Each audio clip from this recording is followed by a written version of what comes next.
সম্মানিত বিয়াস, আসসালামু আলাইকুম। আজকে সম্পূর্ণ আলাদা একটি ভিডিও নিয়ে হাজির হলাম এবং এই ভিডিওর মাধ্যমে আপনারা দেখতে পারবেন বাংলাদেশ এবং ভারতের মধ্যকার যেই এখন টান টান উত্তেজনা চলতেছে, এতে করে যে কোনো সময় যুদ্ধের আশঙ্কা হতে পারে। কারণ আমাদের সাথে ভারতের দীর্ঘদিন ধরে আমাদের একটা মনের অমিল চলতেছে 5ই আগস্টের পর, বিশেষ করে এতে করে যদি যুদ্ধ লেগে যায় তাহলে সাময়িকভাবে কারা এগোনো থাকবে এবং কারা এই যুদ্ধে হারবে এবং কারা জিতবে সব কিছু আজকের এক ভিডিওর মাধ্যমে আজকে দেখতে পারবো। তাই দেরি না করে এখনই শুরু হোক। 1947 সালের পরে থেকে স্বাধীন হায়দ্রাবাদ রাষ্ট্রসহ অনেকগুলো অঞ্চলকে দখল করে নিজেদের মানচিত্রে যুক্ত করেছে ভারত। ভারতের সেই দখলদার মনোভাব এখনও রয়েছে। বিশেষ করে বাংলাদেশকেও তারা তাদের পেটের মধ্যেকার বিষ ফোড়া বলে মনে করে। বাংলাদেশকে দখল করতে পারলে যেন তাদের মানচিত্রের ক্ষত পূরণ হবে এবং তাদের অখণ্ড ভারতের দিবাস্বপ্ন বাস্তবায়ন হবে। অনেকে মনে করে থাকেন ভারত চাইলেই বাংলাদেশকে যে কোনো সময় দখল করে নিতে পারে। ডিফেন্স আপডেট ওয়ার্ল্ডের আজকের আয়োজনে আমরা আলোচনা করব বাংলাদেশকে দখল করার সক্ষমতা ভারতের আছে কিনা তা নিয়ে। শুরুতেই বলে রাখি, ভারত যদি বাংলাদেশকে ভুলেও দখল করার চেষ্টা করে কিংবা সামরিক অভিযান চালানোর সাহস করে তাহলে ভারত খণ্ডবিখণ্ড হয়ে যাবে। শুধু তাই নয়, পুরো এশিয়া রিজিয়নে একটা মহাযুদ্ধ বেঁধে যাবে।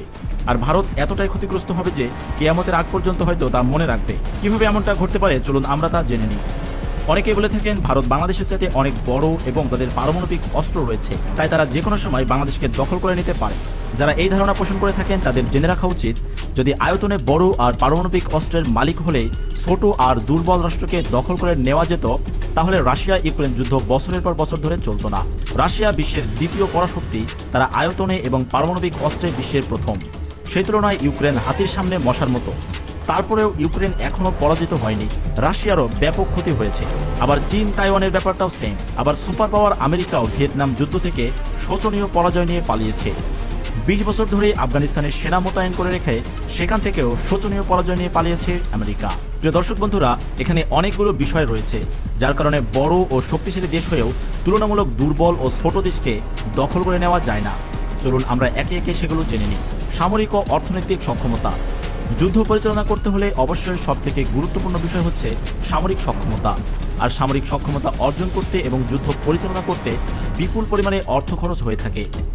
ভারত অর্থনৈতিকভাবে সক্ষম একটি দেশ, অন্যদিকে কোনো সন্দেহ নেই যে বাংলাদেশেরও অর্থনৈতিক সক্ষমতা রয়েছে। 2024 সালে বাংলাদেশের সামরিক বাজেট $7 বিলিয়ন, অপরদিকে ভারতের $74 বিলিয়ন। ভারতের বাজেট বেশি মনে হলেও উভয় দেশের কার্যপরিধি অনুপাতিক হারে চিন্তা করলে বাংলাদেশের বাজেট অনেক বেশি। ভারতের সৈন্য রয়েছে 15 লাখের মতো, বিপরীতে বাংলাদেশের সৈন্য রয়েছে 1,63,000। ভারতের সৈন্য সংখ্যা বেশি হলেও গবেষণা বলছে ভারত তার টোটাল শক্তির সর্বোচ্চ 10 ভাগের 1 ভাগ বাংলাদেশের বিরুদ্ধে ব্যবহার করতে পারবে। আর এটাই হচ্ছে যুদ্ধের স্ট্যাটিস্টিক। কারণ ভারতকে তার বাকির 90 ভাগ শক্তি অলওয়েজ পাকিস্তান এবং চীন সহ অন্য শক্তিগুলোর জন্য ব্যবহার করতে হয়। বিশেষ করে বাংলাদেশের সাথে সংঘাত বাঁধলে এই সুযোগে চীন ও পাকিস্তান ভারতের সাথে তাদের প্রাপ্তি বুঝে নিতে চাইবে। তখন চীন পাকিস্তান তাদের শক্তি দ্বিগুণ থেকে বহুতর ব্যয় করবে ভারতের বিরুদ্ধে, আর ভারতকেও তার মোকাবেলা করতে হবে। শুধু কি তাই, ভারত অন্যায়ভাবে যে সমস্ত রাজ্য দখল করেছে সেগুলোর বিদ্রোহীরা মাথাচাড়া দিয়ে উঠবে। ভারতকে তখন নিজেদের অভ্যন্তরেও সৈন্য শক্তি ব্যয় করতে হবে, সামরিক শক্তি ব্যয় করতে হবে। বিগত সরকারের গাফিলতির কারণে সৈন্য সংখ্যায় বাংলাদেশ পিছিয়ে থাকলেও বাংলাদেশে রয়েছে বিশ্বের 1 নম্বর প্যারামিলিটারি বা আধা সামরিক বাহিনী, যার সংখ্যা 68 লাখ। বিপরীতে ভারতের রয়েছে 25 লাখ। আবারও খেয়াল করুন, যেখানে বাংলাদেশ পুরো 68 লাখ প্যারামিলিটারি ভারতের বিরুদ্ধে ব্যবহার করবে, সেখানে ভারত 10 ভাগের 1 ভাগ। তার মানে বাংলাদেশের 68 লাখ প্যারামিলিটারির বিপরীতে মাত্র 2,25,000 সৈন্য লড়বে।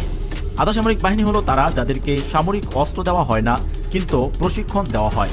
যুদ্ধের সময় তাদেরকে 10 থেকে 15 দিনের সামরিক প্রশিক্ষণ দিয়ে অস্ত্র তুলে দিলেই পুরোদমে যুদ্ধ করতে পারবে। বাংলাদেশের সবচেয়ে বড় প্যারামিলিটারি বাহিনী হচ্ছে আনসার, যাদের সংখ্যা 61 লাখ।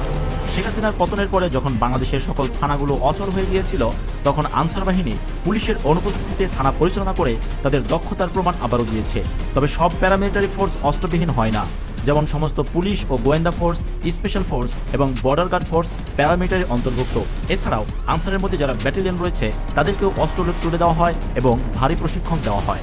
দর্শক বন্ধুরা, শুধু তাই নয়, ভারত যেহেতু আগ্রাসী হবে, তাই তারা শুধু সেনা দিয়ে আক্রমণ করবে অপরদিকে জাতীয় অস্তিত্ব রক্ষায় বাংলাদেশের কয়েক কোটি জনগণ ভারতের বিরুদ্ধে সশস্ত্র যুদ্ধে অংশগ্রহণ নেবে, যার প্রমাণ 1971 সালে দিয়েছে এবং 2024 সালের দ্বিতীয় স্বাধীনতা যুদ্ধে বাংলাদেশের জনগণ যে ভীত নয়, লড়তে জানে তা প্রমাণ করে দেখিয়েছে।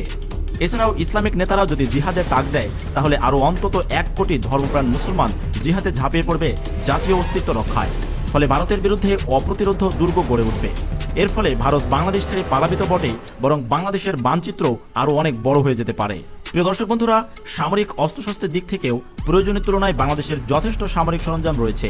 তবে দুঃখজনক হলেও সত্য, দিল্লির সাথে প্রেমের সম্পর্ক বজায় রাখতে গিয়ে বাংলাদেশের সামরিক বাহিনীকে বড় বড় সামরিক অস্ত্র কেনা থেকে বঞ্চিত করেছে হাসিনা প্রশাসন। তারপরেও যা অস্ত্রশস্ত্র রয়েছে তা যথেষ্ট। বাংলাদেশের ট্যাঙ্ক রয়েছে 320টি, অপরদিকে ভারতের রয়েছে 4500-এর মতো। ভারতের 1.5 লাখের বিপরীতে বাংলাদেশের 13,000 আর্মার্ড ভেহিকেল রয়েছে। বাংলাদেশের আর্টিলারি রয়েছে 450-এর উপরে, বিপরীতে ভারতের রয়েছে 3000। শুরুতে বলেছি, ভারত এগুলোর 10 ভাগের 1 ভাগ বাংলাদেশের বিপরীতে ব্যবহার করতে পারবে। সেই হিসেবে বাংলাদেশের সামরিক সরঞ্জাম মোর দ্যান এনাফ। এবার আসুন আমরা একটু ভৌগোলিক বিষয় নিয়ে আলোচনা করি। বাংলাদেশ ভৌগোলিকভাবে অত্যন্ত স্ট্র্যাটেজিক পজিশনে রয়েছে। ভারতের আলোচিত চিকেন নেক বা মুরগির ঘাট, যা মাত্র 22 কিলোমিটার, ম্যাপের মার্ক করা অংশে একটু খেয়াল করুন।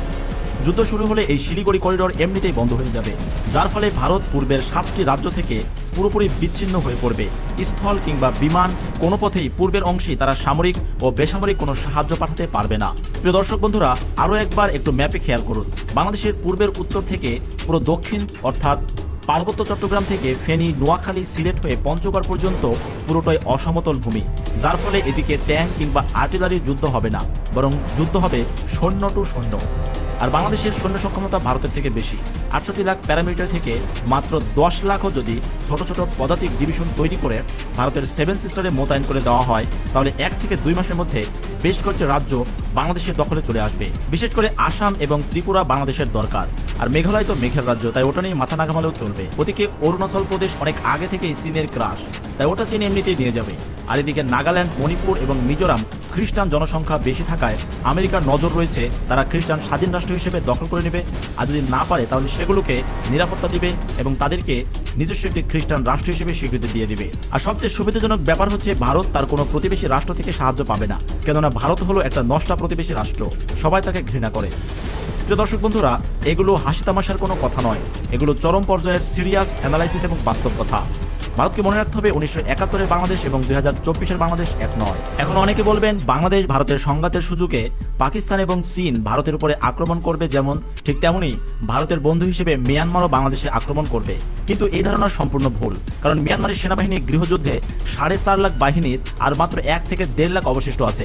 বিদ্রোহীদের দমন করতে গিয়ে তাদের অবস্থা যায়। আর শুধু তাই নয়, ভারত যেহেতু মায়ানমারের সেনাবাহিনীকে সাহায্য করছে, তাই সে দেশের জনগণ সহ বিদ্রোহীরা ভারতের প্রচণ্ড ক্ষোভে আছে। যে কোনো সময় কিন্তু ভারতের এই সেনাবাহিনী তাদের ক্ষমতা ছেড়ে পালাবে, তখনই যারা ক্ষমতায় আসবে তারা চরম ভারত বিরোধী হয়ে যাবে। এমত অবস্থায় অন্য কোনো দেশের সাথে সংঘাত তারা স্বপ্নেও ভাবতে পারে না, আর ভবিষ্যতে তো করবেই না। তাছাড়া চীন এবং পাকিস্তানের ভারতের সাথে বিশাল অংশের ভূখণ্ড নিয়ে বোঝাপড়া আছে, কিন্তু মিয়ানমারের সাথে আমাদের কোনো ভূখণ্ড নিয়ে ঝামেলা নেই, যেটা থাকলেও খুবই সীমিত। সুতরাং আমাদের সাথে তারা যুদ্ধে জড়ানোর কোনো কারণ নেই, আর তাদের সেই সক্ষমতাও নেই। নৌবাহিনী এবং বিমান বাহিনী ভারত বাংলাদেশের তুলনায় শক্তিশালী, তবে তাতে কোনো লাভ নেই, কেননা তারা সবচেয়ে বড় ধরাটা খাবে ভৌগোলিক অবস্থানের মার পেছে। ভৌগোলিকভাবে বাংলাদেশ অত্যন্ত কৌশলগত একটি অবস্থানে রয়েছে। বাংলাদেশের সমুদ্র সীমাও অত্যন্ত কৌশলগত অবস্থানে। বাংলাদেশের অবস্থান বৈশ্বিক বাণিজ্য ও সামরিক দিক থেকে খুবই সেন্সিটিভ। এজন্য বাংলাদেশকে হাতে রাখতে আমেরিকা, রাশিয়া, চীন, ভারত সবাই চেষ্টা করে। ভারত যদি বাংলাদেশের উপরে আক্রমণ চালায়, তাহলে নিঃসন্দেহে ভারতের স্পর্শকাতর চিকেন নেক বন্ধ হয়ে যাবে। ফলে ভারত তাদের 7 সিস্টার্স খ্যাত রাজ্যগুলো কেন্দ্র থেকে যেমন বিচ্ছিন্ন হয়ে পড়বে, তেমনি রাজ্যের বিরোধী গোষ্ঠীগুলো স্বাধীনতার জন্য লড়াই শুরু করে দিতে পারে, বিশেষ করে মণিপুর রাজ্য। তাছাড়াও চীনও যদি এই সুযোগে লাদাখ সীমান্তের তাদের দাবি করে থাকে, বিশাল অংশের দখল নিয়ে নিতে পারে তারা। আর ওদিকে আজাদ কাশ্মীর ও জম্মুর পূর্ণ নিয়ন্ত্রণ নেওয়ার প্রচেষ্টায় পাকিস্তানও নেমে পড়বে। সুতরাং ভৌগোলিকভাবে ভারত ভীষণ এক বেকায়দায় পড়ে যাবে। যুদ্ধের বাকি অংশ পরিচালিত হবে দক্ষিণ থেকে উত্তর পশ্চিম সীমান্তে। পুরো সীমান্ত জুড়ে রয়েছে পশ্চিমবঙ্গ, যার পুরোটাই সমতল ভূমি। পূর্ব সীমান্ত বাংলাদেশের জন্য অনুকূল হলেও পশ্চিম সীমান্তে হাড্ডাহাড্ডি লড়াই হবে। এই অঞ্চলে যুদ্ধ শুধু সৈন্য দিয়েই হবে না, বরং আধুনিক যুদ্ধাস্ত্রের ব্যবহার হবে। ভারত আধুনিক ট্যাঙ্ক বহর নামাবে, সেই সাথে ট্যাঙ্ক বাহিনীকে নিরাপত্তা দিবে তাদের বিমান বাহিনী। বাংলাদেশের ট্যাঙ্ক বাহিনী যথেষ্ট শক্তিশালী হলেও ট্যাঙ্ক বহরকে সাপোর্ট দেওয়ার মতো বিমান বাহিনী নেই। সেই মান্ধাতা আমলের ফাইটার বিমান এখনও বাংলাদেশ বিমান বাহিনী ব্যবহার করে আসছে। 25,000 কোটি টাকায় 16টি আধুনিক যুদ্ধ বিমান কেনার বাজেট পাস হয়েছে 2018 সালে, অথচ আজও টেন্ডার ইস্যু করেনি হাসিনা প্রশাসন। নিঃসন্দেহে দিল্লিকে খুশি রাখার কারণ ছাড়া আর কি থাকতে পারে। শেখ হাসিনা সরকার দেশের অবকাঠামোগত উন্নয়ন করলেও সার্বভৌমত্ব রক্ষার জন্য আধুনিক প্রতিরক্ষা বাহিনীকে ধ্বংস করেছে। দেশের উন্নত মিসাইল বহর নেই, নৌবাহিনীতেও আরও কিছু উন্নত মিসাইল টর্পেডো প্রয়োজন, সেই সাথে আরও আধুনিক সাবমেরিন প্রয়োজন এবং কিছু ডেস্ট্রয় কিংবা ডেস্ট্রয় সমমানের ফ্রিগেট যুদ্ধজাহাজ প্রয়োজন বাংলাদেশ নেভির। অথচ বাংলাদেশের শক্তি বৃদ্ধি হোক এটা ভারত চায়নি কখনোই। আর শেখ হাসিনা ভারতকে সন্তুষ্ট রাখতে গিয়ে দেশের সার্বভৌমত্বকে বিসর্জন দিয়েছে, কারণ সব কিছুকে বিসর্জন দিয়ে তার ক্ষমতা চায়। কারণ সে তো বাংলাদেশের মানুষকে ঘৃণা করে, সে বাংলাদেশ এসেছে তার প্রতিশোধ নিতে। প্রিয় দর্শক বন্ধুরা, এত কিছুর পরেও ভারত বাংলাদেশকে কখনোই দখল করতে পারবে না, এটা অসম্ভব।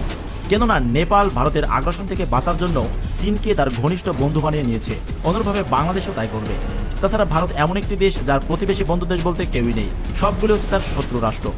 আক্ষরিক অর্থে ভারত বাংলাদেশকে চতুর্দিক থেকে ঘিরে আছে মনে হলেও বাস্তবতা হলো প্রতিবেশী দেশগুলোই ভারতকে ঘিরে রেখেছে। তাই ভারত অলরেডি চতুর্মুখী চাপে রয়েছে। বাংলাদেশকে দখল করার সাহস তো দূরের কথা, মোদি যদি স্বপ্ন দেখে সেটাও তার জন্য দোষে পরিণত হবে। ডিফেন্স আপডেট অলরেডি প্রিয় দর্শক বন্ধুরা, ভারত বাংলাদেশ সংঘাত হলে পরিণতি কি হতে পারে, আপনার মূল্যবান মতামতটি কমেন্ট করে জানাতে ভুলবেন না। Thanks for watching this video till the last. আপনারা যারা এতক্ষণ আমার সাথে এই ভিডিওটি সম্পূর্ণভাবে দেখেছেন তারা অবশ্যই দেখতে পাচ্ছেন এবং বুঝতে পারছেন, অনুভব করতে পারছেন যে না আসলে আমরা সাময়িকভাবে কি পেছানো আছি না আগানো আছি। আমাদের দেশটা ছোট হতে পারে কিন্তু আমরা হারার জাতি নয়। আমরা দেখিয়ে দিয়েছি 1971 সালে এবং 24-এ আমরা 5ই আগস্টে দেখিয়ে দিয়েছি দ্বিতীয় স্বাধীনতা কারে বলে। আমাদের আগের প্রজন্ম দেখিয়ে দিয়েছি 1971 সালের যুদ্ধকে। তাই আমরা হারার জাতি নই, আমরা জিততে জানি। তাই আমার চ্যানেলটি সাবস্ক্রাইব করে আমার পাশে থাকুন। ধন্যবাদ সবাইকে। আসসালামু আলাইকুম।